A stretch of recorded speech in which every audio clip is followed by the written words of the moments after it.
Last week, we went over what we called our herb testing clicker influencer style game. And you took us through the first steps of going through the game idea validation of this, as if we were trying to figure out, is this something that we're capable of and interested in creating?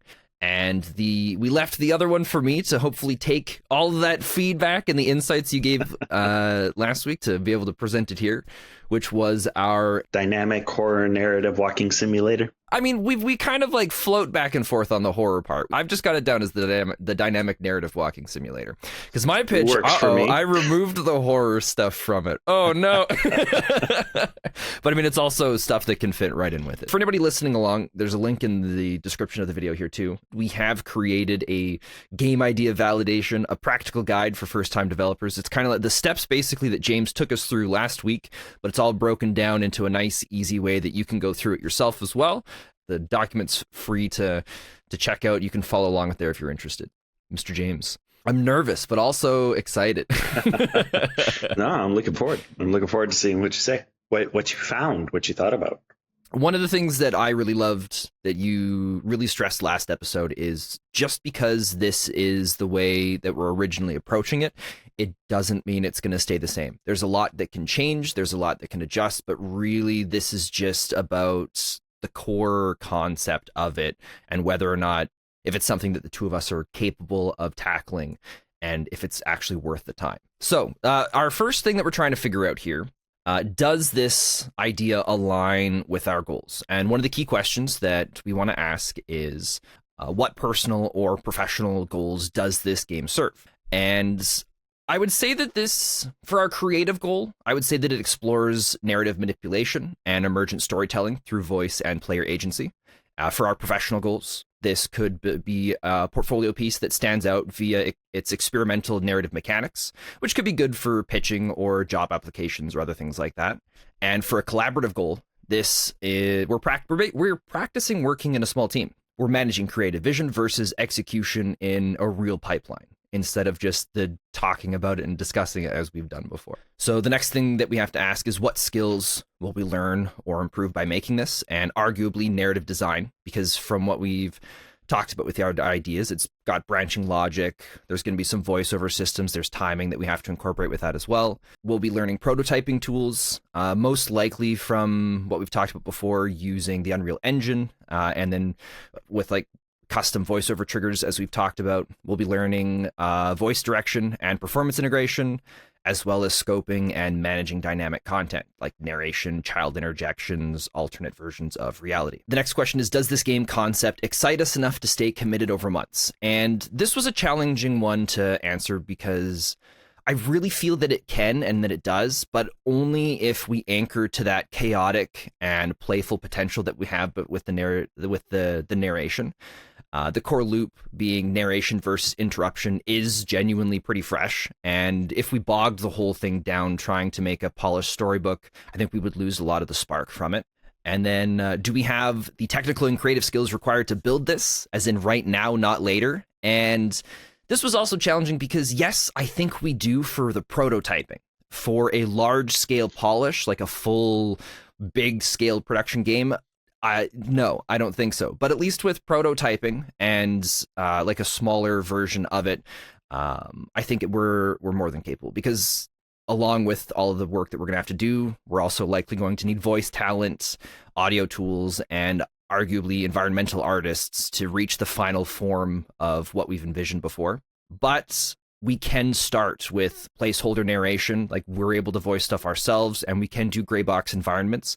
And even there, we can still capture the basic essence for the prototype and the early stages of this game. What are your thoughts there for the idea aligning with our goals? I think it was all pretty good. I will say that when you first opened up, it's best to pick one goal. So like you mentioned like the portfolio, and you mentioned our learning exercises and a couple others, right? And I think it's best to head into it with just a single goal, because it's just easier, right? It's easier long term to look back and remember, the whole goal of this project was to build the game and kind of learn the process of what it takes to make one, and then get it out there. And so like that's an easier goal. And it's just kind of like easier to remember that while that doesn't sound different, I guess, between the other questions you ask, like they're all more or less the same. They have the same outcome, but later it'll be hard to answer those questions if you have multiple questions, right? Like is this something that we want to publish on Steam and sell? Like that's a goal, or is it purely portfolio sake? Because while the end outcome is a game that's finished and put out there, quality bar, right, which determines when that outcome is done, is what changes depending on those goals, if that makes sense. Yes. So I think that was my only thing that I thought was, could be changed different. And anybody who's listening, just be aware of that. Just be aware that like when you ask multiple goals like that and it appears on the surface level that they're all aiming at the same outcome, that doesn't necessarily mean they have the same requirements. And that can become difficult later because, if you're all in agreement that this is a portfolio project, you're probably not going to want to polish it to the level to like put it on the Steam store, right? Or to take it to pitching. Vice versa, if you're going for the Steam store, but you'd also like to consider pitching, those are also very different requirements. Because going to pitching just means you have like nowadays, you have a very solid vertical slice, whereas the store is like your finished product. So it kind of just determines where you need to focus and put in your effort is what I'm trying to say. I originally broke it down into a creative, professional, and collaborative goals. And so then really there should have just been one goal. Like there can be other side goals, but there should be one that's the main focus from start to finish. Yeah, right. And I guess like a nice, not nicer, a way to break that down is there's your goal, but then there's potential outcomes. Right. So like a goal is we want to do the full pipeline for this and show people how to go from start to finish. That's our goal. An outcome that we would like is personal growth, technical growth. You would like to learn the process yourself, maybe pick up some extra skills along the way. We would like this to be something that we could potentially show people how to pitch.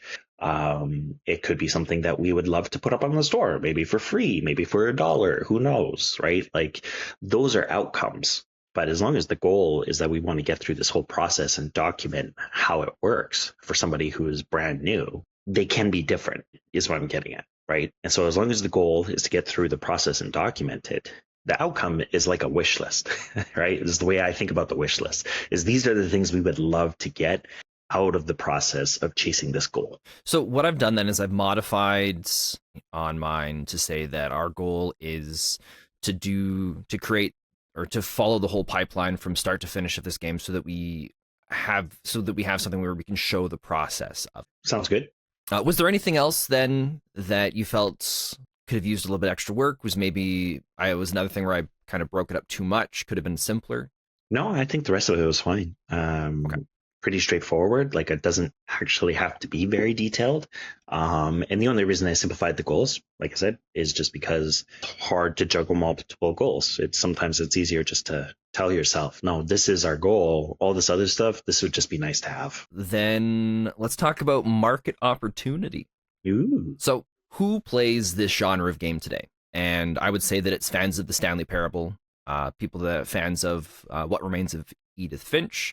Untitled Goose Game could also fit as well. It pretty much just players who enjoy a meta-narrative comedy storytelling with agency and chaos-driven humor. For what these players through our game would be getting out emotionally, this would be surprise, cleverness, like a feeling of being in on the joke, like a power fantasy of bending story logic, some light puzzle solving with exploration satisfaction, and emotional connection to narrative or voice dynamics, similar to what people can get through audiobooks or podcasts. What they're not getting out of the game that we could offer, from what we've talked about so far, is a dynamic duel between two narrators, being the adult and the child, a world literally shaped by imagination and contradiction, a visual storybook that shifts tone, logic, and physics in real time based on interruption, and this feeling of improvisational storytelling that has become, or that's made playable. I think this was one of the parts I had difficulty with. What are they not getting that we could offer? And I was like, does this mean like some of our wish list ideas? Does this mean things that other games like it have done before that we weren't planning on doing.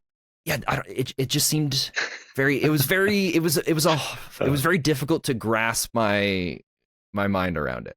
Well, it is tough, right? Like this is one of the I would say this is one of the biggest barriers to people um, thinking about this marketing side of stuff, right? Because it's not clear. You really have to understand player motivations. You really have to understand what's out there that is popular on the market, right? Like if there's a game that's doing exactly what we did like 10 years ago, 15 years ago, etc. That's not bad. There's still a market opportunity, especially if nobody has done something similar. If anything, that's just proof that there was a market for it. So that's not a bad thing. But trying to come up with all of that and thinking about all the different games that are out there, that's really overwhelming, right? Like something that we had like 20 years ago, we didn't have the level of competition that we have now, right? There was like major players in the industry, there was an odd indie, and you just kind of got whatever was at the arcade at the time. Like there weren't multiple releases every month. There weren't thousands of games flooded onto Steam or Itch every single day. It was a different time. So one example of a game that I think that is actually very close to the style of narrative that we want to do are the Trine games. I don't know if you played them. You have like a wizard, a warrior, and an archer, and you swap between them, and they all have certain powers that help them navigate puzzles in a side scroller fashion. But the narratively is very goofy, right? It's meant to be like kind of like a jokey story, but it's not linear or dynamic. And a lot of the games that are like that, where that dynamic nature that I think that come to mind, are mostly just Stanley's Parable. Like I haven't heard any other combinations, right, or comparisons from the community, I want to say, and so that's where our answer is that it's that playful, dynamic. You don't really know what you're going to get, and I also want to point out too that it doesn't have to be unique, right? It doesn't have to be unique. It's just what is the player base not being served right now. It's okay to refresh something old. It's okay to put a spin on something older. It's just a matter of, there's millions of players out there who like narrative games. Like, is there something we can add to the pot that's just not out there or that's not popular that they might enjoy? And that's really where you kind of have to attack this question from, is that mindset. Totally hard. No. And I think you did. I think you did good. I think it's a good answer. When I first put together the list, I'd put it together as things that we were not putting into the game that we could offer, as if things we'd already decided that we didn't want to put in because it didn't really fit with the vibe. And so that's what I originally populated the list with. And I feel like that was something that without the conversation that we had last episode, I would not have realized that it was looking more for things that we weren't putting into it, not because we decided it couldn't be there, but just because maybe there were other limitations, or maybe it was something that we hadn't quite fully fleshed out or thought. Yeah, it's certainly tough, and defaulting to that technical answer, right, is very common, of thinking, well, we have an idea, but we're not offering like something new, right? So we got to add a feature. So we offer that feature. So that's, to answer our question, like, what are they not getting that we could offer? And I think that's just a very basic human response, where it's just like, oh, it's the bike needs a bell, right? And so you put a bell on it, and you don't want to just add on a feature to serve something that's not really going to fit with your idea. The idea here is focusing on the experience, right? So what is the experience that adding, like shooting a gun, gives a player? We can also provide that same feeling, but not by implementing a gun or implementing shooting.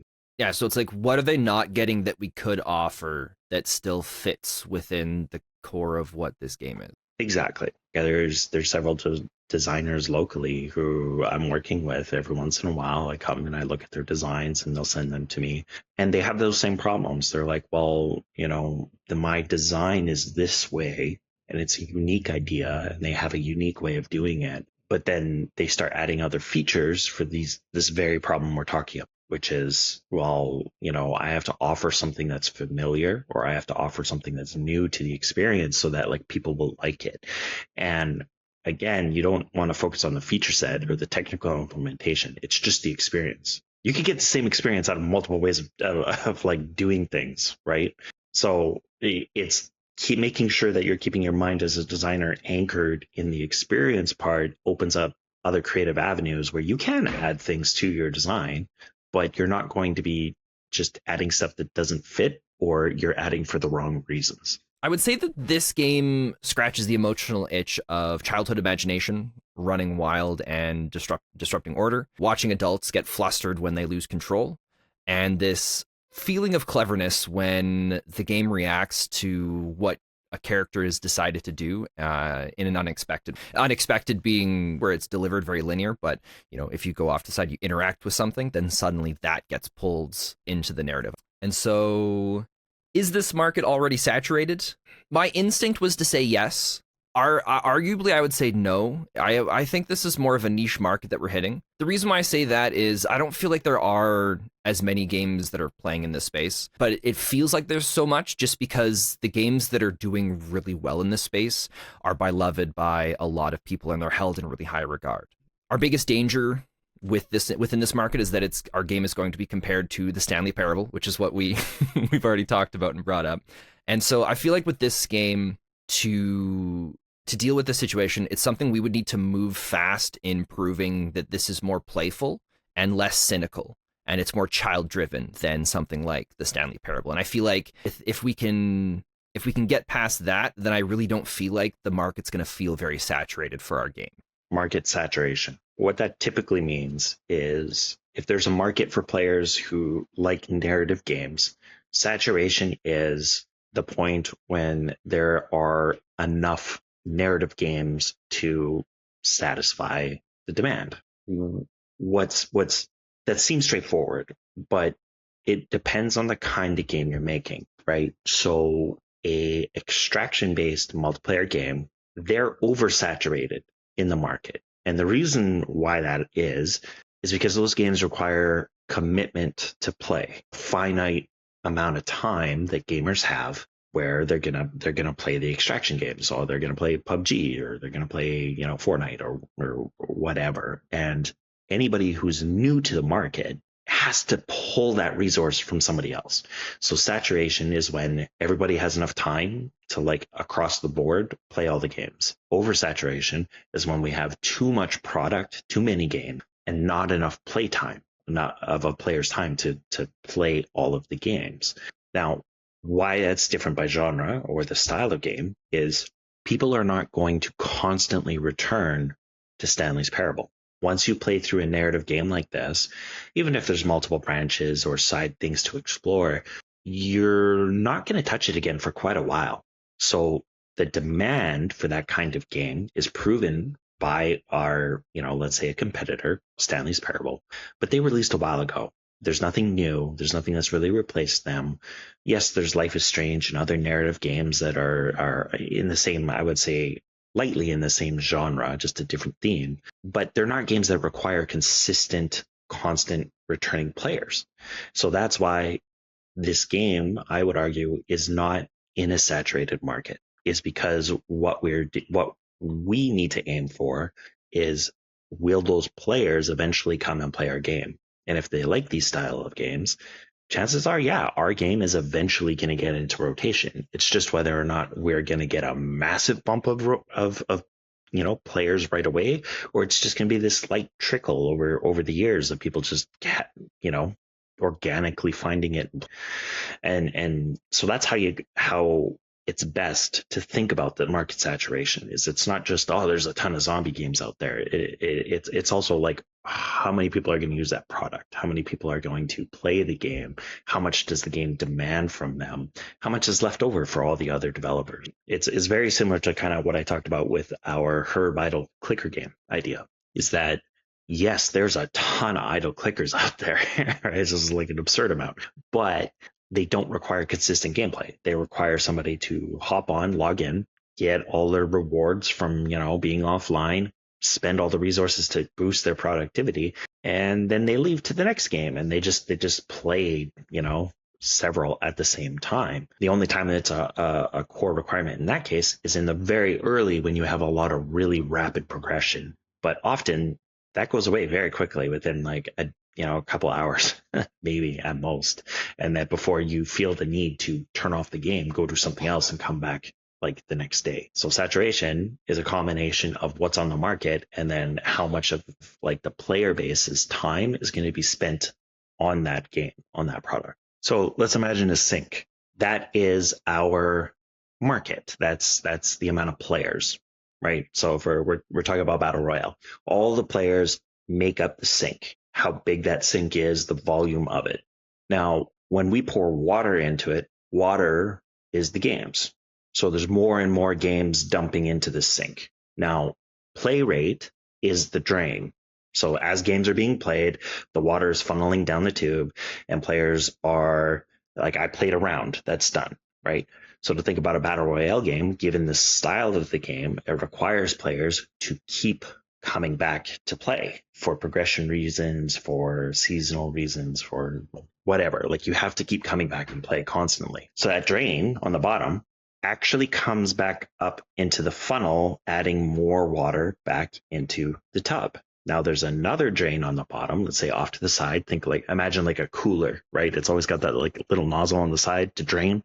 That one is where players have played a game in the extraction and they get bored or tired of the game, right? Maybe they've played like several seasons and they're just like, man, I don't have time. I don't have the money. I don't have the focus. Maybe I'm just bored. Or maybe they put in a new update and it just ruined the game for me. I'm not going to play this anymore.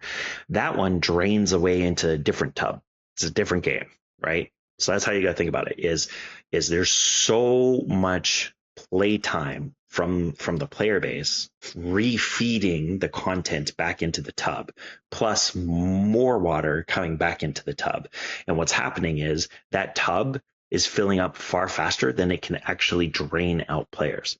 So the water level has reached the top of the sink and now it's overflowing. That's how it becomes oversaturated. All that extra water overflowing the tub are all the new games coming out that can't get player bases. All the games that are just like, we're dying, the market's oversaturated. Well, yeah, it's because you don't have any player base to play your game because there's too many games to play. And they're not one-off games like what we're talking about or something that you maybe come back to later. The whole point, extraction games, battle royale games, things of that nature, is that you replay them. So you're not going to get a new player base. You have to share the player base with all the other games. The difference between battle royale and let's say linear narrative games is that the funnel, the drain feeds back into the main tub is much, much smaller in a narrative based game. And the drain on the end where water fully exits the system is much bigger. That's the difference. Battle Royale games, they're funneled back into the ecosystem. That drain is really, really big and it's really small where players exit the tub. That's why a Battle Royale game will fill up very quickly. That's why the market is becoming oversaturated. But that's also why narrative games are not going to be oversaturated. Like Life is Strange. I've seen you stream that in the past, right? Correct me if I'm wrong, but it's one of your favorite games. I'm sure you've gone back to play it.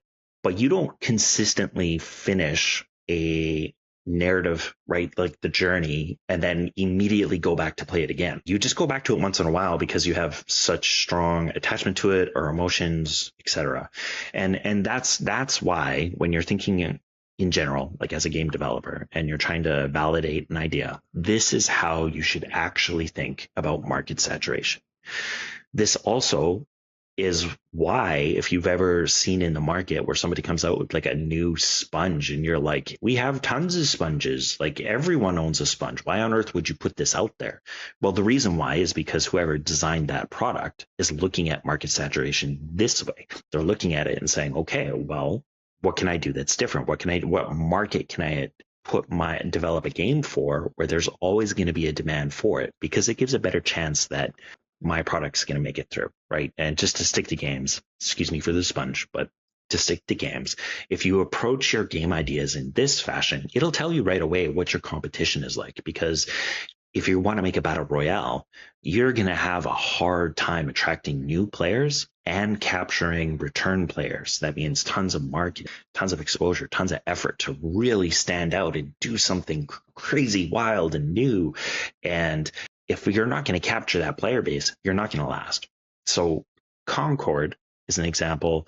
Any of the battle royale games that are coming out now, they're struggling like crazy, and the reason being is because there's not enough player demand, and it's already full of all the older battle royale games. So you have to spend an absurd amount of money to attract players to your game, except you didn't actually get them organically. Players are coming back to play the same game. They're not coming back to try a new game. These players down here, these are the ones that you need to attract into your game with new marketing, because they're tired of the stuff that's on the market. Problem is, battle royale games for this reason are so expensive that they need this trickle, right? They need more money. They need more in order to justify all that marketing, to justify all the systems, to justify all the development costs.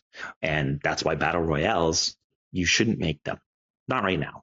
It's too saturated. Narrative games, we're not going to have that issue. So it's a good market. It's at a good saturation level for us to be, to have potential where people playing it, for people to enjoy it, and potentially for us to make it as an indie studio. I've never thought about it before, but I've heard many times in the past, like, oh, here's another Overwatch game, or here's another Battle Royale, but I've never heard someone sarcastically say, oh, here's another narrative game.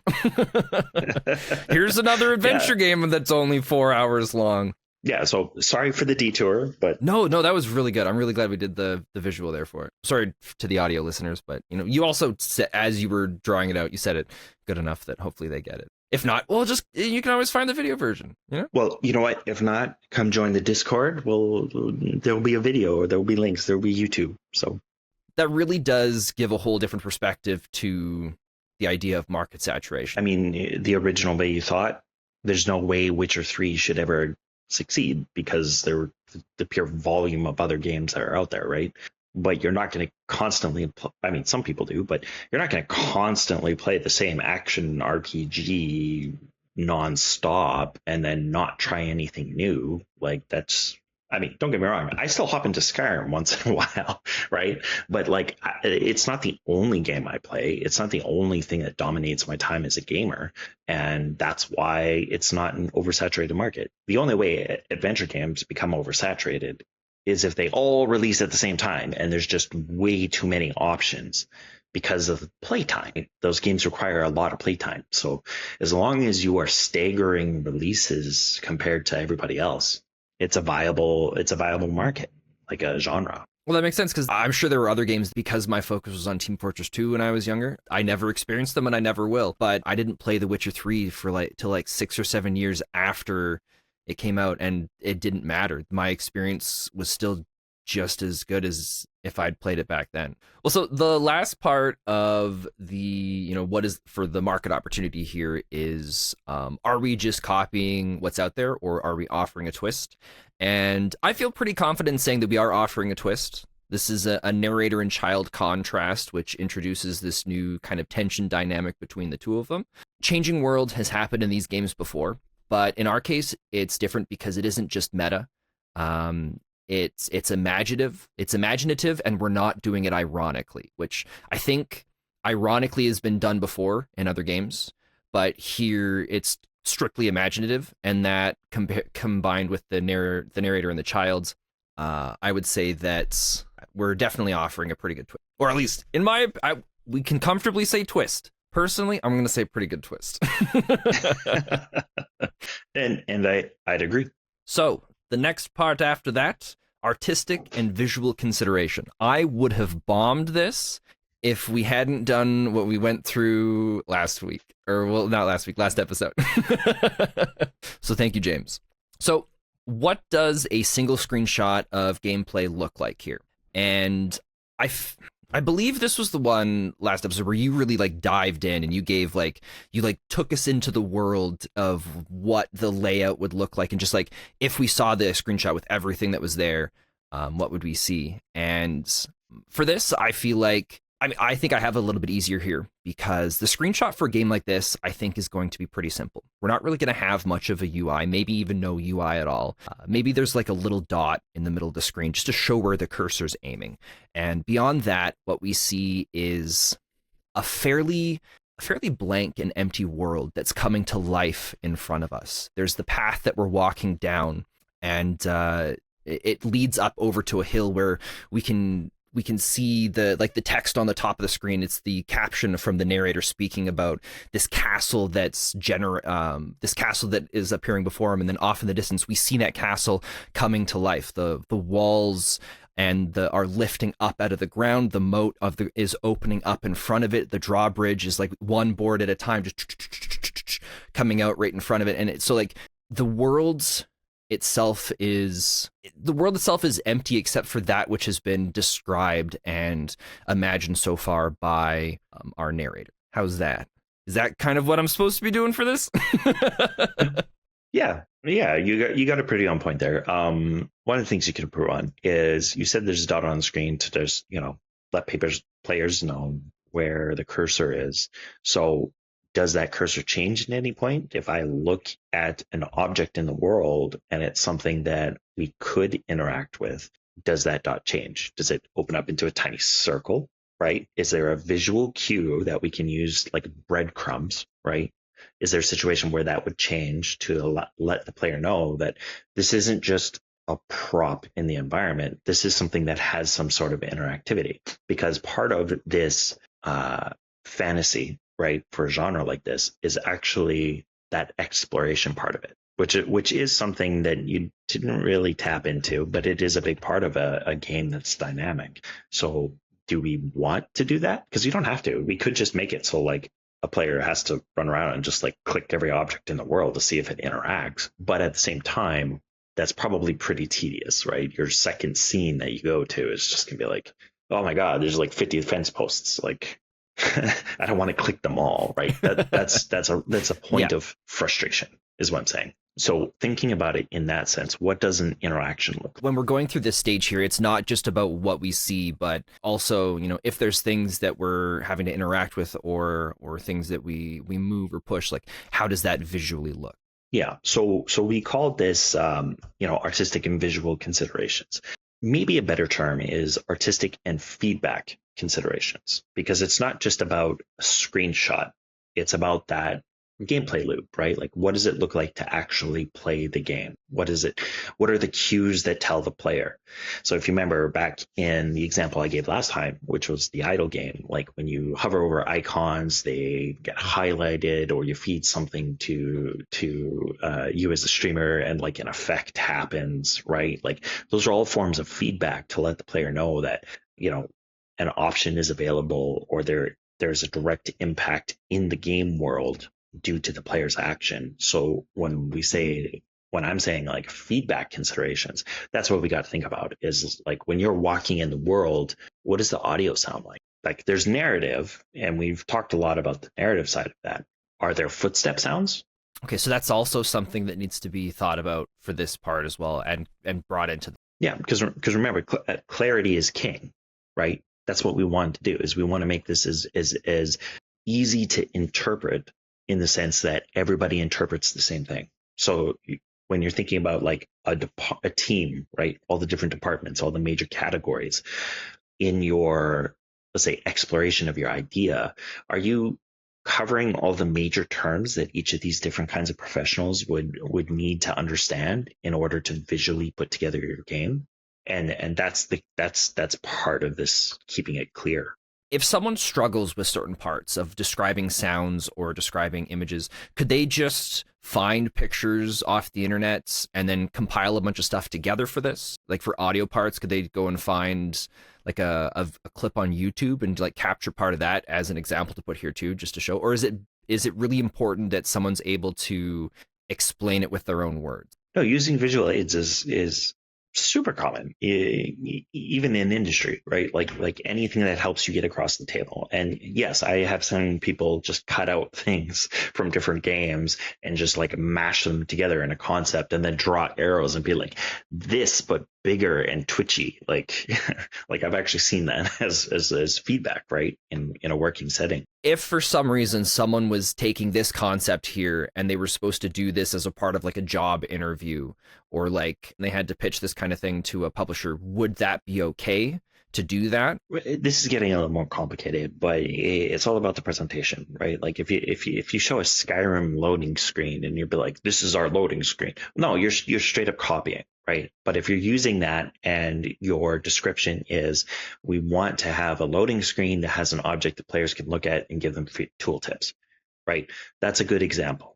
It gets very clear. It's very common. We can find lots of videos on that. You could even get a edit down a video from YouTube or something just to show the clip. Even just use your phone and record what's happening in a game that you like, and you want to like specifically isolate.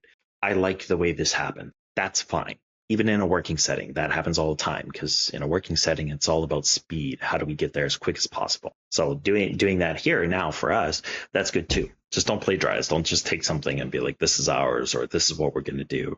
All right, so the next part we have here is what tone are we conveying visually? And we've had, like, I know we've talked differently about this with the, because it could go many different ways, but for this approach to it, I saw it as very much like a whimsical, dreamlike, slightly storybook. Every scene feels like it's being rewritten halfway through, with at times contrasting art styles that may merge together over time as the narrators as their vision slowly unites. For the how is the interface structured? It's just very minimal. I don't know if this would be considered as UI, but it's mostly just the subtitles that come through and the words that explain what's going on. There would be minor things like maybe a little marker just so people know where they're aiming, and then some little special effects that like glisten off of it as it mouses over onto something that could be interactive. Like if there's a rock, for example, and then like the rock like highlights, and you see like the little like glittery effects coming off of it. I don't really think there's really anything else for the UI that we could really talk about for something like this. Like maybe we could talk about the main menu, but I feel like that'd be pretty simple. It would just be like the like save, loads, options, and there's no inventory or anything that we would need to worry about with, because at least as far as we've talked about so far, I guess we have talked about the possibility of maybe something that a character picks up and they have it on them to be able to interact with another part of it. And in a situation like that, because of how simple everything is, it would just be like a little icon of the whatever's picked up that appears at the bottom of the screen, and it just kind of sits there visually until it's used. The next question is, are we choosing a visual style that we can actually produce? And I would say for proof of concept, 100% placeholders, gray box with our own voiceovers, 100% we would be able to achieve something like that. For a minimal viable product, we could get the visual style in with simple cell shaded or low poly, with maybe some texture swaps here and there. Definitely something that we could do. However, if we were if like very long term, if this was something that we wanted to be big and grand and incredibly impressive, I feel like an Illustrator or storybook with stylized animations for the different rewrites that happen, that's where things could get challenging. The last part was can we describe this clearly enough that an outside artist could replicate it? And I think very much yes. Most of the stuff that we're talking about here is things that fit right out of a child's imagination. What I did was I wrote out a 5-second example of a moment that could happen in the story, and I feel like all the words here, it'd be pretty simple to portray the vision over to an artist, because we could have a moment in the game where the player approaches a crooked tree. The narrator says he climbed the ladder to reach the key. A wooden ladder emerges from the bark. As the player climbs, the child interrupts. Wait, what if he rode a flying pig instead? Where the ladder melts away and then a hovering pig inflates beneath the player. As the narrator sighs audibly, the player takes off, now dodging cloud obstacles shaped like ice cream cone. So most of the words and the descriptions that we're doing here, it's nothing super complex. It's all things that come straight out of what we've all experienced as a kid, and growing older. So I really don't think we're going to have much difficulty explaining stuff, because we're not going for anything super crazy like weird creatures or weird. It's all stuff that's fairly well known. That's what I've got for all the points in the artistic and feedback consideration. I wasn't sure if I did that last one right, because I know it was a little bit different when we were talking about the clicker game. We were going into more about, can we portray what we want icons to look like and all this different stuff. But I felt this game was different with what needed to be answered for that. It's different only on the surface. Underneath that, it's still the same. So when you were talking about the visuals and the artistic stuff, you mentioned children's style, but what does that mean, right? What does that actually mean? If you have to think about how do you artistically guide somebody through creating the actual art, and that's your style. That's what you would communicate to another person. So in my head, when I think about this game, I would say, if you think about a pop-up book, and every object is a flat 2D object that's kind of a colored, simple, like water paint, but messy the way a child would color it. We don't have to worry about lines because we could just outline all objects in white as if they are literally a paper cutout. And that's the art style. So every object in the game could just be an object like that, unless there is a specific reason for it to be 3D, in which case we could just texture it that same flat watercolored paint. We talked about a well last time. If that's a key narrative element to progress the story, regardless of how we get there or where we leave from that point, maybe that's 3D, and that's a way that we are telling players this is a critical narrative, right? That's how we would describe art style. That's how we would say, okay, this, no matter we're making a tree, a log, a ladder, a pig, this is the format of how it will look, as an example. So that's the approach we still need to have, which is very much in line with how we described UI icons last time, right? They have a certain look. There's a certain shape. Everything has a tune color. This is we want it to be cartoony and animated. And so we need to actually describe the art style itself, not just in terms of generic objects. Yeah, right. So because what does that object actually look like? How is it visually presented to the player? When you say thing you mentioned a castle and a moat. A castle comes up out of the ground and a moat goes into the ground. What do you envisioning in that moment? Is it just a flat grassland and then literally an object comes out of the ground, right? Whereas in contrast, I was thinking like a pop-up book, the player is coming from one direction and then the castle is literally a 2D cutout that just stands up in layers to give, and that's the storybook. And then the moat is the same way. It's just a little it's a little drawing of a moat in perspective that just stands up into position. It's oh, there's the moat to the castle, right? Those are all different ways we can approach that, but that's a totally different art style. Hopefully this illustrates why, if you're not very clear about defining the art style or the visual artistic part of it, it's very easy for two different people to have two totally different ideas. The more we've gone through this, the more it feels like there's this is an important step, but this feels far from the first step when it comes to making, because there's still so much creative vision that needs to be defined, and maybe not defined, but figured out before even coming to some sort of stage like this. Well, kind of but this is part of the process. In a situation of a team doing this, this is something that doesn't just happen once. It's something that happens in iterations where it's this is the pitch once, and it's okay, now let's do it a sec. We've kind of changed around, let's do it again. And then it's now we've talked about more stuff, let's do it again. And then it just kind of keeps going until it gets to the version. Yeah, and I mean, the best way of doing this is to have everybody included, right? Whoever's going to be working on the game, if you can, have them included early in the conversation so they can have this input, this back and forth, so that you and I might be on the same page. But if we're working with an audio guy and he's I can't envision this, that's still a problem. A lot of newer teams, newer production lead managers, stuff like that, producers, they will simply say, oh, well, I guess this is an issue of you just being an audio guy, or talking in terms of math and physics and gravity and something, and just assuming the artist is not understanding because they're an art guy. That's bad. It leads to confusion. And if everybody's not clear, I mean, why would you want to do that? Right? You need everybody to be on the same page. And if somebody's not understanding, that just means that either the description's not clear or we're not getting through in the right way. And a perfect example of this is when we did the whole sinks thing to describe market saturation. We're a team. It's really important to me that you understand where I'm coming from. Even if I'm wrong, that's still not as bad as us not being on the same page. We need all the efforts pushing in the same direction. We really can't have spin-offs is what I'm getting at. Right. Because we can always correct together. We can always learn together. Maybe somebody who's listening is like, this is way off base. It should work this way. Please let us know. And then we can go through it and be like, okay, yeah, we got this wrong. This is much better. Or like, this is a different way of doing it that we think we should share as well. But it takes being aligned on where we're supposed to be going. And this is part of the early process, right? It's part of figuring that stuff out early. Because we're not deciding exactly what it is. We're not deciding the technical implementation, the tools. We're not deciding any of that, right? Color palettes, right? Like that's stuff that comes later and will most likely change how we approach it.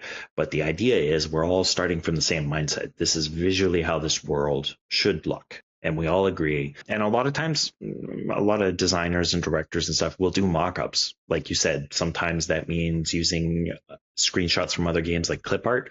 Sometimes that means scribbling out their own designs. Sometimes that means literal napkin scribbles, just being like, this is what I see in my head, right? Using visual aids is fine. Well, was there anything else that you wanted to talk about for the artistic and feedback considerations? Nothing we haven't already covered. So then let's jump over to the part I'm the most afraid to talk about. Because I don't really know what to talk about with it, but the business and cost realities. So I did a bit of research. I tried to get as close as possible to what might be proper setup, but I mean, I'm sure myself and a lot of others are going to have no idea how to actually answer a lot of this stuff. Hopefully there's going to be a lot of points where you're going to be like, yeah, no, it's fine. It's not easy to do. And like, nobody really understands this, but like, hey, it's a starting point and that's what's important. That's all I'm hoping I'm going to hear. I guess we'll find out. Either that or, my God, you're amazing. How did you do this? So our team size, we have 2 active collaborators, myself and you. The tools that we would be using in a situation like this would be, at least from what I could think of, was the Unreal Engine, possibly some Adobe Suite, Maya, Hack and Plan, and Google Drive. From there, I kind of broke down a little bit of what our team's skills would be. For myself, it would be a little bit of audio editing, video editing possibly could play a role in it as well, with basic 3D modeling and very basic texture and rigging work. For yourself, I mean, we've talked about a lot of stuff you can do. I don't even remember the list of all the crazy things you're able to do with this stuff, but I put down rigging, texturing, animation, project management, and team leadership. There is also some planned outsourcing that we talked about for this as well, with voice actors, possibly environmental and illustration artists. Also, this is all leading into the first question that we have here, which is what are the actual costs in time, money, and tools? Right now, it's just kind of breaking down what we're able to do, what we have. And then I did some rough estimates on what I felt like a weekly time commitment would be, because I feel like that was also important to figure this out. And I put for myself, I thought, that 3 hours, 5 days a week felt reasonable. So 15 hours per week. And then I know you're a very busy person, so I wasn't sure what yours would be. So I just guessed, I'm like, I don't know, like 6 hours a week, if we're lucky. So combined, roughly between the two of us, arguably we could get in maybe 21 hours every week. And then for the time frame from starting now, like if we were to start now and to complete our MVP, the minimum viable product, I thought that 6 months was a good estimate. Originally, I was going to say 3 or 4, but I remember what you said before, and it's always double. So I went with 6 months. And so now I shared a spreadsheet with you, James, and then everybody else can, if they're interested in seeing this, there'll be a link in the description of however someone is watching this. But if you're just listening on the podcast, you just have to listen along. So I tried to break it down as much as I possibly could, because I felt like it's better in this stage to over break it down, especially with new and learning, than to just kind of mash a bunch of things together because you're like, oh, they're kind of related. So I felt that with our product, or with the game we're making, design and writing, estimated about like 40 hours. Because writing, which I feel like would be one of the, I mean, the writing is very important in this game, but I don't think it would take as much time as some of the other spots. And I don't know, $25 per hour seemed like a good hourly rate. So even just the design and writing would be $1,000. Feels crazy. For 3D modeling animation, I put 120 hours because usually I don't remember much from some of the discussions we had in when we went to school for 3D game animation, but I remember them saying that usually it's quadruple the amount for some of the other aspects. So I just threw in 120 hours, 30 hours a week for 3,600 for programming and the Unreal scripting. Because I don't have very much experience with it, I have no idea. So I thought that was something that was kind of fair to put the same amount of time with modeling, because as far as I know from game development, when you have animators, you have programmers, and they all seem to kind of be working at the same time. So one of the ones that I wasn't too sure about was voice acting, and I'll talk a little bit about that after. And it's because typically, if you have 10 minutes of audio you're aiming for, it usually takes 3 hours to be able to get that 10 minutes done, just because there's retakes and then trying to portray the what the scene is and what you're wanting. So I felt that, maybe 30 hours, just because our game's very dialogue heavy. And I don't know what the hourly rate is for that, so I put 50, with the $1,500 being the total cost for that. I don't know. Do we want to go through all of these like I am now, or do we want to just kind of skim through it and go to the end? I don't know what the best way is. Well, I think that's probably good enough for now. I think anybody who's interested, definitely take a look. One of the things here that I think is interesting is that we've already spent, I would say, 8 hours, estimated, probably closer to 9 currently already on this. So based off of that number, we now only have 31 hours left. We haven't actually done our one pager. We haven't done a game design document. We haven't fleshed that out into a game treatment. We haven't written our narrative Bible, which is like all the dialogue and story and how that's all going to play out. We haven't done any technical documentation around how any of these things are going to work together, right? Like picking up an object or walking into a space. Like we should really define that stuff on paper, so that if we brought in even a volunteer to try and save money, or maybe a student so they can have a portfolio project, anything, they need to be able to be given a document and be like, this is how you program a level. Like, this is how you put all of our assets together, so they could follow along and do that correctly. Because this isn't just about being clear now in the idea phase. It's about being clear throughout the entire development. And we haven't touched on that later stage, but this is where estimated cost really comes into play. So if we spent 9 hours now and we're just in the concept phase, I'm just going to ballpark and say we spend 15 hours per each phase. Each phase, we have ideation, and then we're going to have our high concept, where we basically document all this stuff out into like, this is the plan. Then we're going to have a game treatment, which is where we're going to write how all the interaction works, what are all the rules, what are all the menus we need, what are all the different assets we need, how many variations of trees do we want to include, how many audio sounds do we think we need. It's basically going to be our catalog of everything that we're going to have to put together. Now, it doesn't have to be complete. It's just going to be a running tally, if you will. But it still needs to be defined. We still have to figure out organization, putting in proper headers, etc. Somebody actually has to type that up, right? So that's the game treatment. Then we have our narrative Bible, which is just going to be all of the dialogue options and how they relate to each other and how the game basically progresses from start to finish. This is going to be most important because this concept is a narrative game. And then from there, you could do your technical Bible, which many teams will just roll that into their game treatment. But it can be separate because your technical Bible is specifically how features work for like coders and designers, so that the designer can come in and say, this is how I want the math to work out. This is what I want to happen when I throw an object, and here's the key things that are important: gravity, mass, etc., blah blah blah. And then your programming lead would basically look at that and say, okay, well, we're going to turn your jargon into real code, right? but we both understand where this is going to be because we go back to this technical Bible and here's the designer's input, here's the programmer's response.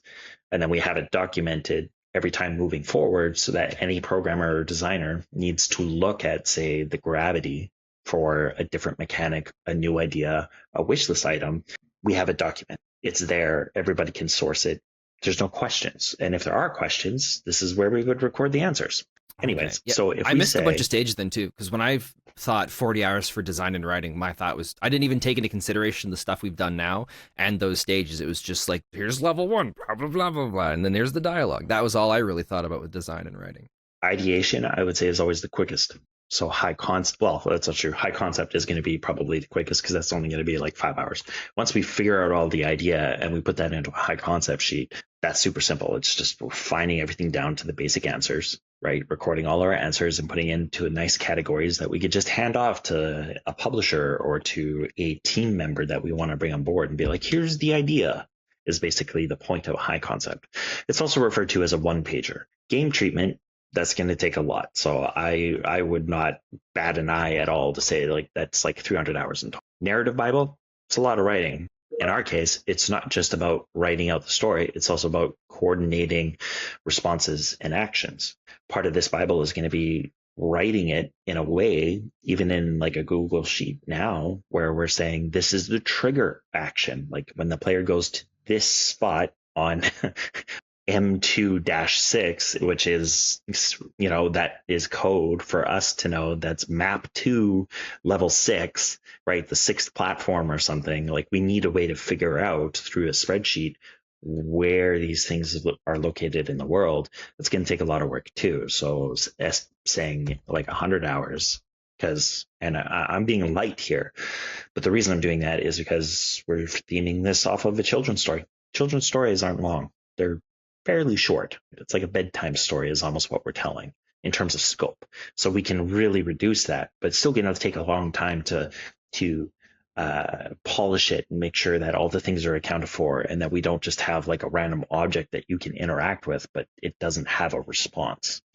And I do want to mention that while I'm doing this in my head, I'm already adding my 50%, my 30 to 50% time for iteration and like back and forth making mistakes as I'm writing. Your technical Bible, that's probably going to be a little easier for us because this is a very feature light. All we really care about is we hit a trigger or a volume or we interacted with an object and it caused a result.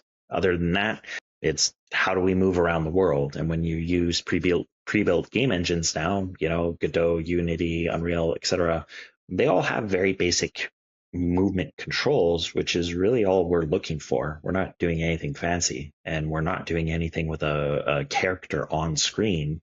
It's just a first person point of view. So that saves us a lot of work. 50 is good. So in total, right, we're looking at the sum of just like design. And I haven't included level design here because I consider level design to be more like world building. It's more artistic, but it needs guidance from design. So it's kind of like a in between, but I always like to factor that as a separate category because it relies on art mostly. So right now, our design phase is actually going to be closer to like 470 hours. That's crazy. So 470 hours at a designer rate of what we're saying is $25 an hour. Which is that? I don't even know if that's correct. Well, for a junior, I would say this is getting way too complicated, but if we just say a junior designer in North America, we're probably going to want to aim for like 35. Oh, geez. Cost of living, right? Like they got student debt. They got to they're not going to take this job if we're too light. But if we go with a freelancer rate and we just look for anybody skilled, right? Which is viable too. Like you could go as low as 20. You just have to work around time zones and language barriers and a whole other range of options. Alternatively, this could be a student working from home on a side contract gig. It's not a full-time job, so that's where that 25 could come in. It's going to be hard to find that person. This is where like competitive pricing and getting talent is like a whole big studio thing we're not going to get into. So I'm just going to leave that at 25. what you had originally. But still, that's a $12,000 cost. Yes, it's all sweat equity. It's time that you and I are putting into this process, so it doesn't actually cost that amount of money. But if we ever went to a publisher, right, and we're pitching this project, and they say, "Well, what have you put into the project?" If you say free, guess where your negotiating value starts from? We don't want that. We want to assign real value to our actual time that we're spent doing these things. For the hours for this kind of stuff, is it pretty universal, or does it change depending on the team and the project? I mean, project would make sense because certain projects are heavier, lighter, and different. Yeah, it's project based. So the numbers I'm coming up right now are based off of what we've talked about for this project. And it's easier for me to do this just because I have the background and everything else.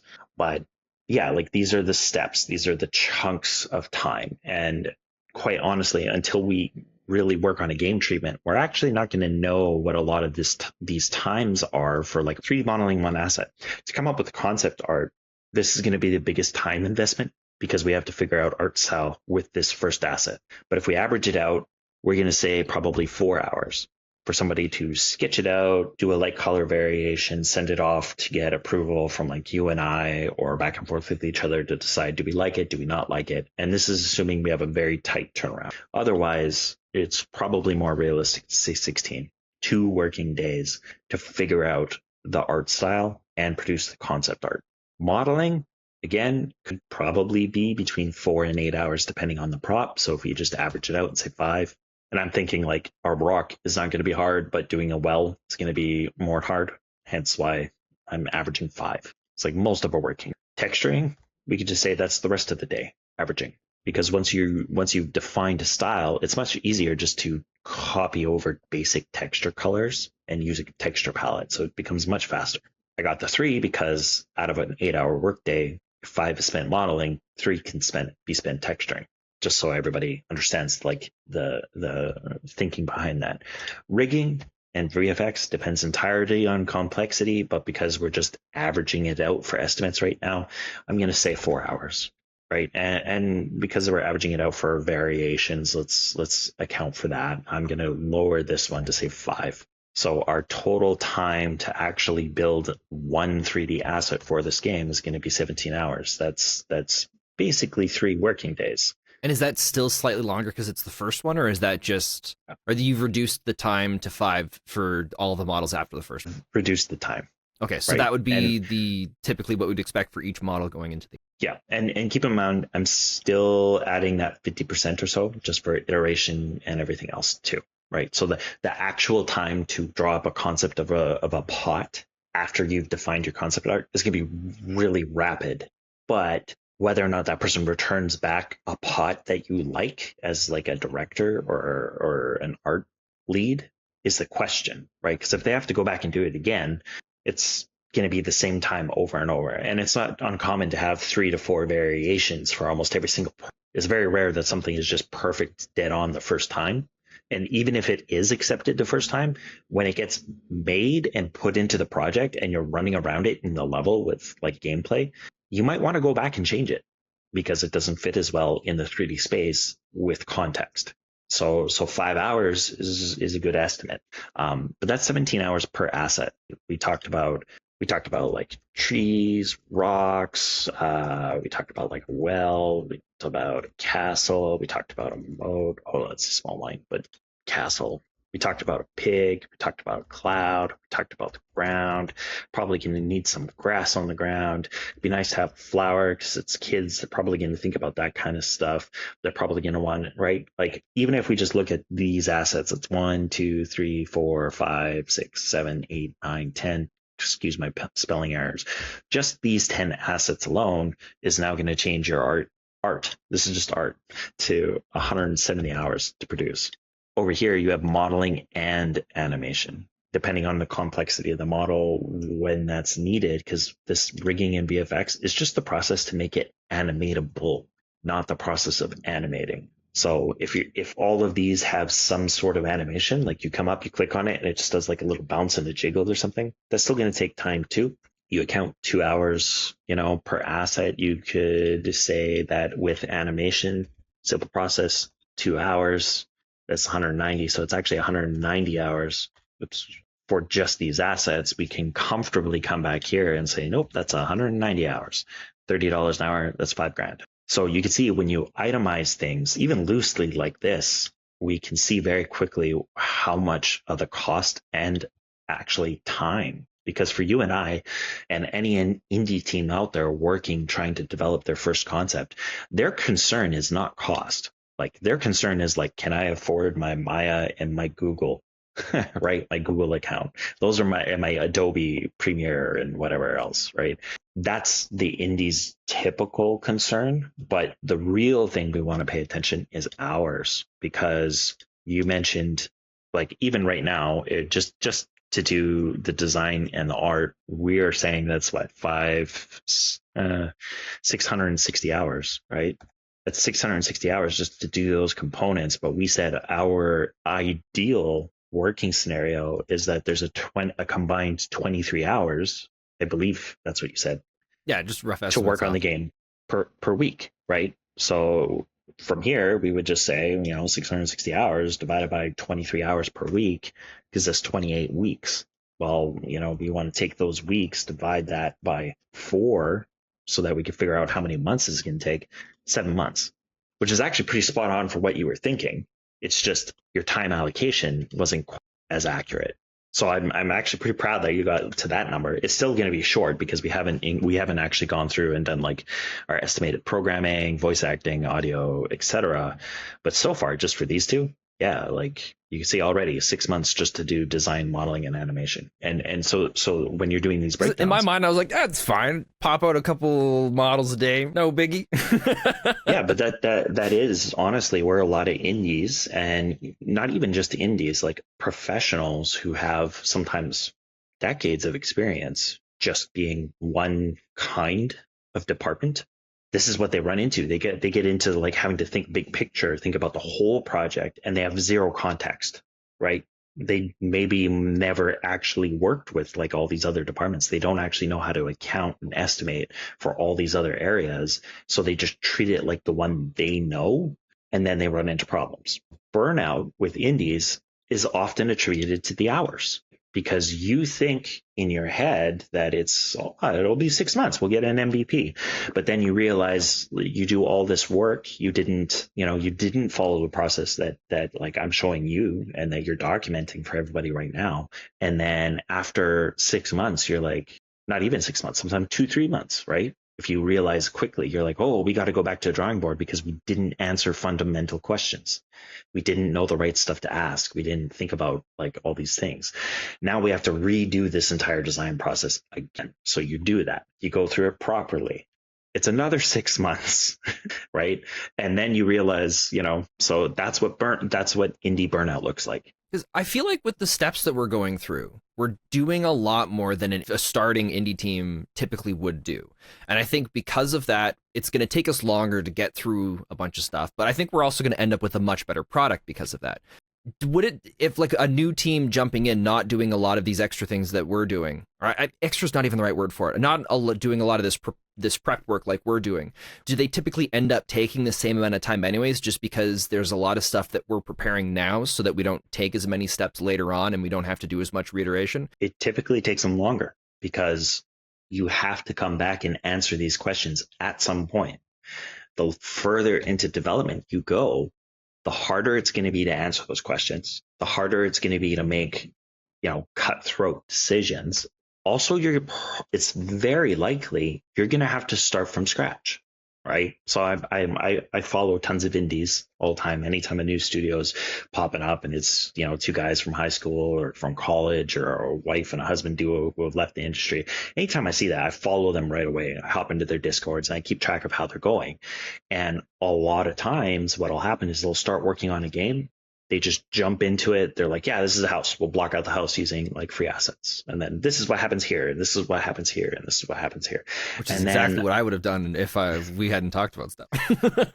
And then because they're trying to actually ship something, they start to run into issues like, whoa, we've never checked performance before, like critically. All of a sudden, now we got to figure out where the performance issues are. And that's still hard to plan for. However, in the process of learning, maybe you discover, oh, the way I am casting in Unreal, like I'm talking between objects, is bad because I'm loading the entire game at the same time. No wonder it's so laggy. Well, now you have to go back and reprogram your entire game not to do that, so it's optimized. But in the process of reprogramming everything, you're going to account for all that knowledge you didn't think of ahead of time. You didn't put in the time in the research to understand, how the game engine works, regardless of which one it is. You didn't take the time to understand how to organize things for your project. And you realize, oh, it's not just a matter of fixing this issue in the code. It's we're just going to reprogram the whole thing because we're better now. It's that cycle, right? And we've talked about it before. You make lots of rapid progress, it's not working, so you stop, and then you go back to do a new idea or to add a new feature to your game because making rapid progress becomes addictive. That and it just becomes a terrible cycle where you'll spend 2 or 3 years working on a game concept that was relatively small, but because you didn't account for things, you didn't try to break it down, you didn't plan for or do the prep work, it means you have to do it later, and there's consequences that come with that. So while this early stage feels like a slog, especially when you're new and there's no, as far as I know, there's no real breakdown the way we are trying to approach this, right? How you and I are trying to share this. It's a lot of it is just kind of like, get out there, learn, make mistakes, and don't your first game is not going to be a good sale, and you'll learn along the way. And it's like your fifth and sixth game. I hear that from a lot of people who are trying to help people learn to become developers. And that's not helpful, right? It's not helpful because you only learn what you're exposed to every single time. You might just be teaching yourself bad habits. You might just be teaching yourself bad habits. Also, if the people who are saying that to you follow that methodology, what bad habits do they have that you just don't know about, that they might not know about, right? So yeah, I this stuff is boring to some people, and I understand that, but my personal approach is we're doing this with the intent to put it out there and become a successful product start to finish. To do that, you got to put in the groundwork. This is why you try to do that to the best of your ability, everything you can think of. And that's why it's to do this as a good team, right? Like you don't want to just include designers and like a project manager and maybe an art guy. Like you want the entire team, everybody who's going to be working on it, to be a part of that conversation, because they'll all point out stuff that you probably won't account for yourself. And it happens a lot. It happens a lot where certain departments get excluded, where it's like programming won't be included in a design call, or an audio department won't be included in an art call for various reasons, but you still have to communicate, right? So yeah, just talk with the relevant people who are you're trusting to be the experts in that field to figure it out. And if you don't know, that's okay. Just guess. Just think about it like how we visioned gameplay.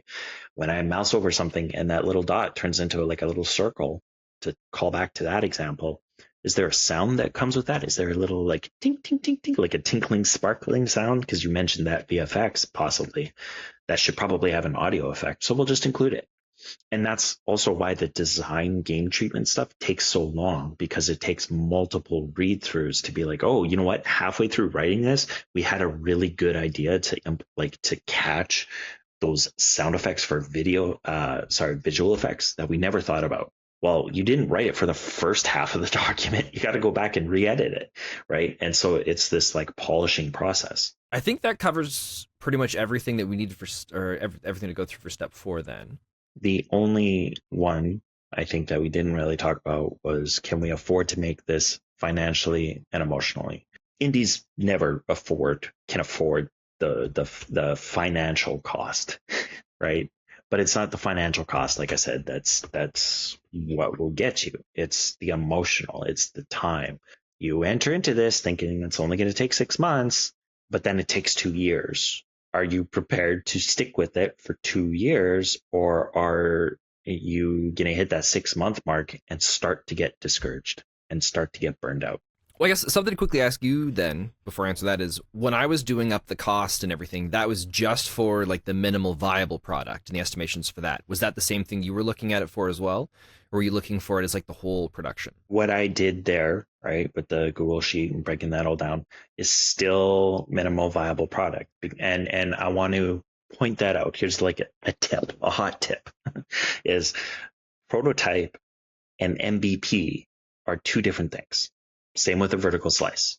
Prototype is everything is in, it's functioning, it's cubes. We can see all the mechanics happening. Yes, it's fun to run around and ragdoll. Okay, let's move forward towards a vertical slice, which is a fully done, polished level. So for us, maybe this is 4 lines of dialogue that like hinge on a critical decision so that we can show that players can impact the story a little bit. It has a full environment, all the audio effects, like it looks like a polished game. MVP is minimal viable product. A lot of people think that that's a vertical slice. It's not. Minimal viable product is what is the minimal amount of like work, the product itself, that somebody will pay you for. It's early access. If we put our game into early access and people are buying it in an unfinished state, that is what an MVP is. It's minimum viable product, and a viable product is a product that sells. Okay, so arguably a lot of games that come out in early access are the MVP of the whole game. Yeah, I mean, gaming industry is different because everybody does it a little different. But just if you just reduced it down to like standard common business practice, that's the difference. Everything that goes into early access is an MVP. Now, in gaming and culture, if you will, often that means it's a beta, or an alpha. It's something where things are in, they're working, we're still polishing, but the game is like 70% of the way there, right? But there's also other games that come into early access that have like 2 features and a really nice art style. That's closer to an MVP. The thing I just want to that's important to understand is, yeah, MVP has to be something somebody would pay you for. If nobody is willing to do that, then you're making a vertical slice. And a vertical slice is good for pitching. Then, because we touched a little bit about contractors and stuff like that. For our game here, can we afford them? Arguably, I would say no. Yeah, so at this stage, that's where you as an indie team need to decide, okay, we still need the help. We can't afford a professional contractor. What's the alternative? We cut somebody in on the deal, right? And all that entails legally and whatnot. Or we look for students, maybe somebody who's a little cheaper that we could just ask to do the work and allow them to use it for portfolio purposes. And then I guess the other thing we can quickly, like for ours here, like what happens if we run out of motivation or resources halfway? I think it's because we just strayed too far from what the original vision of the game was. And then we started making some design choices that broke away from what it was that we set out to make in the first place. For what that has to do with business and cost realities is I think that really just stresses the importance of, we just got to make sure that we get our planning done right. For the running out of the resources halfway, I don't really think for our game we're in a situation of running out of resources except for time. Time's going to be the only one, because at least for an the minimum viable product, I mean, I think arguably we have everything that we need to get to that. So resource wise, it's just the time to get there. I do want to point out that you answered, how do we run out of motivation and resources, not what happens if we do. It's a very common thing to do as well, right? Because it's hard to figure that out. But the actual answer is, what do you do with the project? Do we quit? If you burn out halfway through and you're just like, James, I don't want to do this anymore. This is way too much. I just want to I'll keep documenting the process. Can you just go do this now? Right. So what does that mean? Because in that reality, what if I finish it? What if it does well? What if it actually gets a lot of, attention from the market? You're probably going to be a little annoyed. You're going to feel like you missed out, and you're also going to feel entitled to it because you helped make it like halfway. Like half of that project is yours, right? But does that entitle you to anything that happens after you left, other than you get your name in the credits and a portfolio piece? That's really what that question means. So I think I have to reword the question then too. With the way that you answered it there's definitely missing context to it. Well, again, this is big picture questions to help teams form early and understand if they really want to work with each other, right? The other way to think about this is think of it like a marriage. What happens when you divorce halfway through your marriage? Same mentality is, that's what this question is meant to ask you, is like, could we survive a lack of motivation? Could we survive running out of resources? Will you and I do whatever it takes? Will we learn voice acting in order to make this happen? Will we find a tool that'll just we could just like auto tune our voice into a child's to get the exact performance we want because we don't want to go to a voice actor? Those are all questions that, this is supposed to help you just figure out, as being like, yeah, are we really going to commit to this? It's a If we lot. ran out of motivational resources halfway and we couldn't get certain things done with the original vision, I think we would. My answer is we would pivot, not like the whole project, but we would change certain things. Like if we couldn't hire voice actors and it had to be the two of us, then I'd be like, yeah, I'm gonna learn voice acting. We're gonna change a little bit so it's not like an adult and a child anymore. It's two friends, and we find a way to still slot the stuff into the original vision. I think maybe part of the reason I found it difficult is because I can't, and I'm sure a lot of people see this originally too, is I can't see a moment where I run out of motivation and resources halfway where I want to quit. I'm sure it's also very different once you find yourself in that situation. You have to assume that you will. You have to assume that there's a period that you will. And maybe that means that instead of abandoning things, we just take a break, go do something else for a bit, and we come back with fresh minds, right? Like take a week off, take a month off, whatever is necessary. Like there's lots of ways. It doesn't mean the death of a project. It's just you have to think about that stuff ahead of time so that you have a plan in place where if like somebody goes AWOL for 2 months because they just are like so burnt out, do you give them time? Do you offer them some way to leave the project, but it's not going to like harm you later if you want to keep working on it because you still have lots of motivation, right? Like that's you just have to assume that things might fall out and what happens when they do. That's basically the point of that question. It's crazy how much what we're doing here for this game. This is something that I can take with me and I can use it for anything. Any project, it doesn't have to be game related. I feel like almost any project could just slot into the same setup that we have here. It's just you'd have to tailor some of the questions slightly differently, but the whole core of each of them still fits for any project. Well, that's good. I like hearing that because that's really what we're trying to do, right? With Indie Innovators is that in essence is what we're trying to do. We're trying to show people that process. I just have a smaller note on the motivation and resources. You and I are in a totally different situation than everybody else as well, because we're doing this as part of Indie Innovators. Like we're motivated to do this. It's on the internet now. Like we kind of have to do it, right? And if this picks up and people start engaging with us on Discord, that's extra motivation. Yeah, and if we quit now, what does it say about indie game development? Wow, look at these guys. They started doing all this. Oh, they haven't uploaded in 9 months. What happened? Right. But this begs a different question that's outside of the scope of what we're doing is like, can we handle that pressure? Can we handle the pressure of having no motivation, but we actually have an audience? We have people who are trying to learn this process from us. And here we are just like, oh man, I don't want to record today and I don't want to work on this. And there's people who are relying on us to help them, right? Can we handle that pressure? Can we take that and keep going? It's a tougher question. I'm just going to say yes. Okay, well, we have it recorded now. All right. But yeah, I think that's a reasonable spot to wrap up. Well, actually, we do have one step left, and we kind of started touching base on it right now, and it's step 5, and it's can we finish this? And I would say that our minimum viable product is one playable level with a single narrative path featuring 2 to 3 player triggered narration events. There would be one.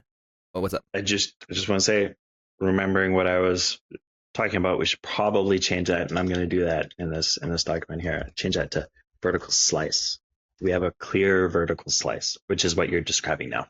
Well, because I guess it's still good. Like your no. The reason why I'm curious about this because I guess explain to me the difference between vertical slice and MVP again.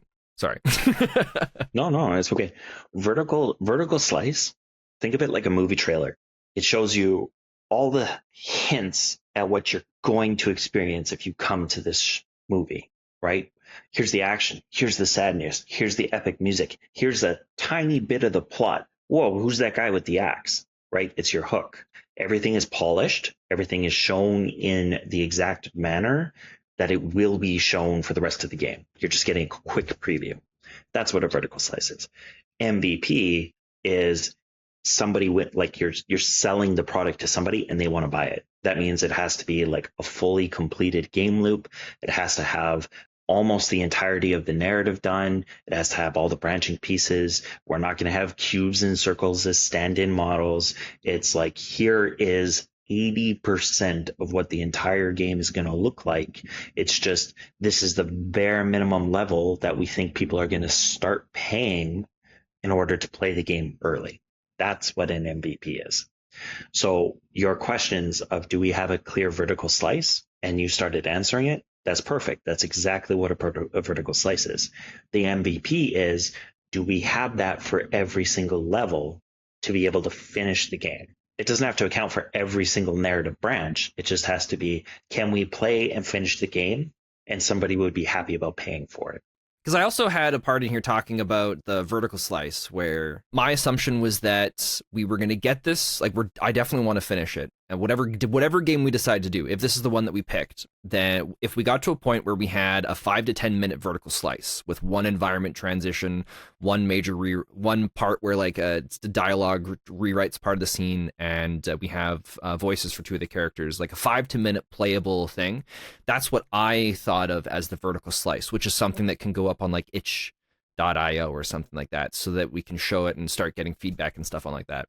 I guess for me, a minimum viable product, I was thinking of it in terms of like chapter 1 of 5 of like Life is Strange, the original game, versus like the vertical slice would be the very first section of like chapter 1 where you have like the time rewind mechanics and all that kind of stuff. So that still isn't a minimum viable product, but it's not quite a vertical slice anymore.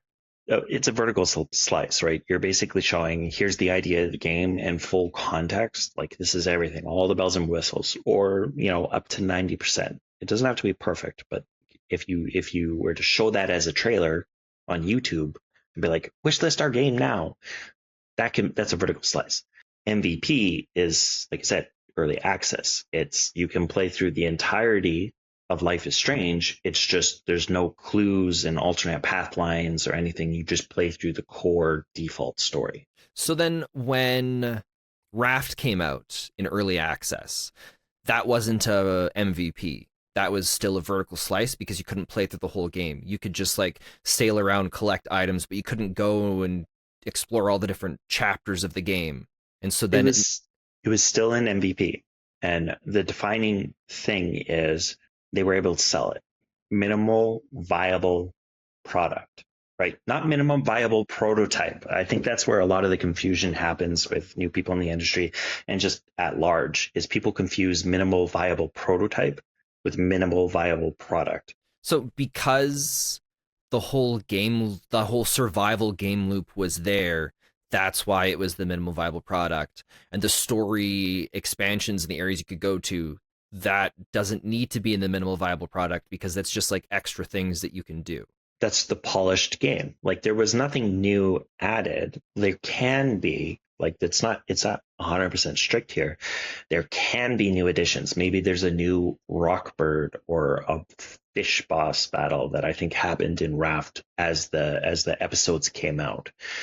But you also got to remember the design of their game was done in narrative patches, right? So what new features or expanded parts of the game were added in, say, chapter 2, when that came out for Raft, that fundamentally changed how the game played? Nothing. It's just like, here's a new narrative area with a new island, and it's bespoke because it has to have narrative things, and maybe it fixed some bugs and introduced the radar system because that's necessary for further chapters.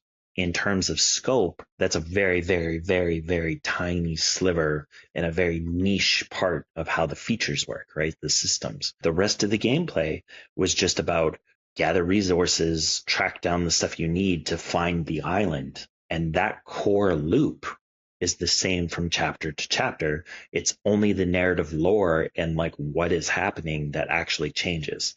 At the very end of chapter, I don't know what it is, 4, I think it had 4 chapters. I could be wrong.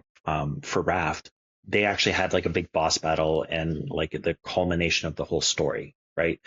Yes, that probably took a lot of time to make. However, they probably didn't have to add a whole bunch of new code apart from like a boss battle and some dialogue stuff because all that code was already in the game, right? So minimum viable product was just the core game loop. If you think about it like this, would people play for the experience of being lost at sea, having to fish for resources while there was a shark in the water and be able to steer to like hop on islands and explore? Yes, people would like that. Evidently, they were right about that because they sold a lot of copies in early access. So that's an MVP. What is the minimum viable product that people will pay for? And it's not just about the hidden thing here is it's not just about whether or not they'll pay for it. It's about whether or not they'll enjoy the experience. Because I could sell anything with a fancy title and then people buy it and I'd be like, oh, it's an MVP. But if it's garbage and nobody's happy, well, that doesn't help me, right? So you have to think subconsciously an experience that they will pay for, but they will enjoy that experience. They will want to see the finished product. Like that's how you determine between MVP and vertical slice. Thing. Like I 100% follow you. I'm also completely positive that there's going to be many other times where I'm still like, are you sure that's one or the other? And then we'll have to go through the same thing, but for different contexts. Well, I mean, it's like first exposure to it too, right? More or less. And we're also undoing a lot of like, what do you want to call it? Nerd culture around what an MVP is. Because there's a lot of people on Reddit who don't work in games who talk about how like they understand how all this stuff works, how the process works, what's the defining factor of a game that goes to a publisher. You know what I mean? Well, I mean, there's people like that in every industry and in every hobby. Yeah, but that's what I mean is like we're also combating that misinformation or that different understanding of it. And we're trying to also explain why that doesn't work for what we're trying to do and like what's a better way to approach it. So the minimum vertical slice is going to be one playable level with a single narrative path featuring 2 to 3 player triggered narration events, with a one narrator dialogue chain and with the child interrupting that rewrites kind of like the world state mid scene, so we can see how all that works. And then with simplified placeholder voice actors recorded by probably the two of us, just so that we have something in there so we can test pacing and then the logic of how it all works. I did put the part in here about like the playable content for like public release, which again would be like a vertical slice kind of version with like the 5 to 10 minute vertical slice with at least one environmental transition, one major rewrite, both characters voiced. I think for something like that, still arguably we could probably do voiced by us, but then again that makes it more complicated because once you put it out into the public, and if people get really into it, then that's the voices they're used to. So then like switching that stuff, it could be complicated, but that's like a whole other different kind of thing. A question I ask myself is in the step of can we finish this is what's the most uncertain elements that we have when with making this? And I really think the most uncertain element for us is securing the voice talent. Because there's a whole part of like elevating the material and making the delivery believable. And I think the voice talent is kind of the make or break part of this game. So that's why I have it as the most uncertain. I would argue that is the most critical question that we need to, like, that's the most critical problem we have to solve. But I don't think it's the most uncertain. I think the most uncertain is how many story branches, how many interaction branches do we have? Because we haven't written the story. We don't know. Are we just exactly going to stick to 3 to 4 at most per like set, if you will? Like we come across a pond, here's 3 or 4 interactions. Yeah, but then also like how much does the branching how deep does that go? Is it like multiple endpoints, or is it like one point with like little like branches that kind of come around and change minor things? That's something we'd also have. And I think that is the biggest uncertain thing, because in any case, whether we all merge back to the same ending or like we have multiple endings, that exponentially increases the amount of work we need to do, the amount of dialogue, the amount of I've also seen it in successful games before where all we have to do is just bring everything back and then you just choose one of 3 colors. Was it red, blue, and absolutely I can't remember how Mass Effect did it, but well, no, that's a bad example. That was a stupid joke. That was really dumb. Yeah, but my point is like that's a lot of work, regardless of how much scope is there. right? But it's a large volume of stuff that we don't know because we haven't sat down to do like our narrative Bible, where we haven't actually sat down to decide, okay, here's the story A to Z, here's all the different branching parts at all these points. And do we want multiple endings or not? Because if we have multiple endings, we have to figure out what's the branch to get there and what's the branch to get the other one. And then that adds an extra layer of complexity of if I chose option A in the third, like anyway. Is that something that needs to be already have been like in a perfect scenario already have been discussed and figured out before doing this, or is that something that still comes after this initial stage that or process that we're going through, or is it kind of like situational again? It's situational, but fundamentally it has to come later because we have not agreed, right, as a team to decide how we're even going to implement this stuff. Like we talk about it, but we haven't written on paper, this is how it works. From last episode and then going through and doing it myself this episode, it's the whole game idea validation is so much more complicated than I thought it was going to be. Like I already felt like it was like at first I'm like, easy peasy. I don't know what I'm doing. I just started to come up with mechanic ideas, but it's not even about that. It's about so many other parts. Like it feels so complicated. I can't even bring to words.